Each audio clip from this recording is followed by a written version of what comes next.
kematian ibu dan bayi di Indonesia masih tergolong tinggi. Data dari Kementerian Kesehatan Republik Indonesia tahun 2023 mencatat bahwa AKI di Indonesia berkisar antara 305 per 100 ribu kelahiran hidup dan AKB di Indonesia berkisar antara 16,85 per 1000 kelahiran hidup. Kedua angka ini masih belum mencapai dari target SDGs poin 3, yaitu Good Health and Well-being. Secara umum, faktor masih tingginya angka kematian ibu dan bayi adalah karena rendahnya kemandirian kesehatan pada seorang ibu.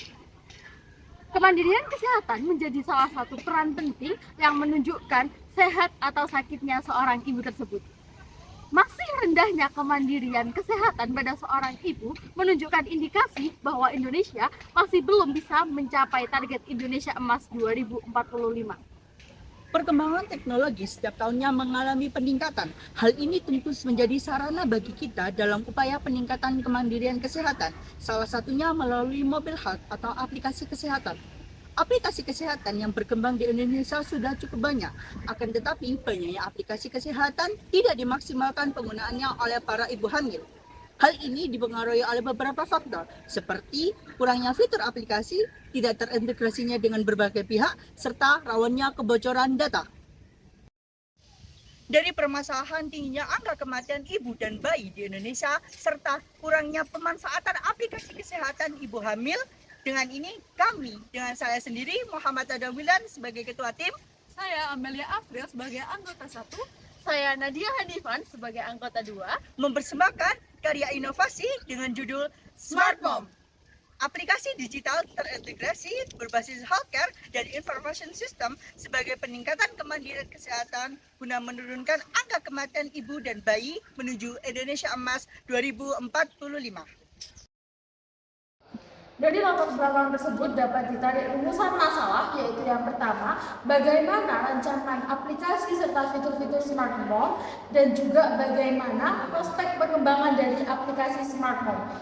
Dari rumusan masalah tersebut dapat ditarik tujuan, yaitu yang pertama, untuk mengetahui rancangan aplikasi serta fitur-fitur yang ada di Smart Home, dan juga yang kedua, untuk mengetahui prospek pengembangan dari aplikasi Smart Home. Dalam penelitian ini, kami menggunakan metode penelitian kualitatif dan kuantitatif. Metode kualitatif didapatkan dari berbagai sumber referensi dan penelitian sebelumnya, sedangkan metode kuantitatif didapatkan dari hasil data primer, yaitu dari hasil data kuesioner. Dalam penelitian ini, kami menggunakan pendekatan penelitian desain thinking dengan tahapan sebagai berikut.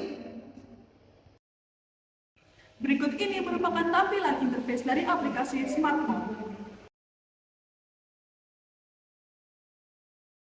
Aplikasi Smart Mom memiliki 3 fitur utama, yaitu fitur Mom Baby, fitur Fasiankes, dan fitur Health News. Fitur Mom Baby digunakan dalam memberikan pelayanan, edukasi kesehatan, dan rekam hasil pemeriksaan ibu hamil. Kemudian, fitur Fasiankes digunakan dalam proses pencarian ketersediaan fasilitas pelayanan kesehatan dan pelayanan gawat darurat.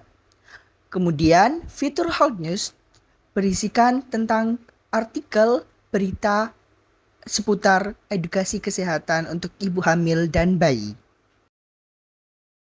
Fitur Mom Baby terdiri dari beberapa menu, yaitu check up dan KIA, kehamilan, konsultasi, activity baby, challenge, dan zona cerita.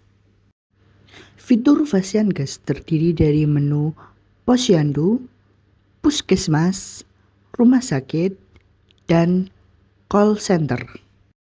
Fitur Health News digunakan dalam mengedukasi serta menambah wawasan ibu hamil dan tenaga kesehatan melalui berita ataupun artikel kesehatan yang telah diunggah. Prospek pengembangan aplikasi Smart Mom didapatkan hasil penelitian sebagai berikut ini dengan responden ibu hamil, IFAS dan menyusui sejumlah 100 responden, dan didapatkan hasil akhir penelitian bahwasannya 92 dari 100 ibu hamil atau 92% ibu hamil menyetujui bahwa pengembangan aplikasi Smart Mom menjadi aplikasi berbasis nasional. Aplikasi Smart Mom berbasis healthcare and system information. Pada basis healthcare memiliki fitur-fitur meliputi fitur edukasi, fitur zona cerita, fitur health news, dan fitur konsultasi. Sedangkan pada sistem information memiliki fitur-fitur seperti KIA, check up, dan juga pencarian pada fasilitas pelayanan kesehatan. Pengembangan aplikasi smartphone berbasis healthcare and information system menjadi salah satu upaya untuk meningkatkan kemandirian kesehatan pada ibu hamil guna mewujudkan Indonesia Emas 2045.